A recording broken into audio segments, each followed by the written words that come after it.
Hey everyone, welcome. In this video, we will be discussing how to fix a supported game is required error in Nvidia Game Filter.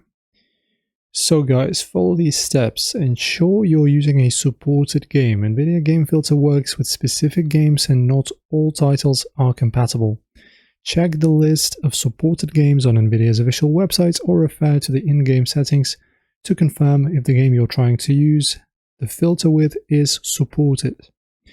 After that, update Nvidia drivers. This is very crucial. Open GeForce Experience, go to Drivers tabs, click Check for updates, and update your driver if the new version is available. Enable experimental features in GeForce Experience. Open GeForce Experience, click on the Settings icon. Under the General tab, scroll down and to the in-game overlay and click Settings. After that, enable experimental features by turning on the toggle for Enable Experimental Features. Restart GeForce Experience.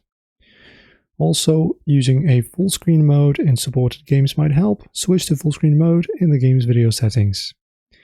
Ensure Nvidia overlay is enabled. So once again, GeForce Experience, Settings, General. Toggle in-game overlay to on and restart your PC. Also guys, if your game is on Steam, verify game integrity, so basically the files. So right click on the game, click on Properties, go to Local tab, Local Files, select Verify integrity of game files and wait for the process to complete. And basically that's it. Also you can try updating or reinstalling GeForce Experience, so installing your driver freshly fixes a lot of issues.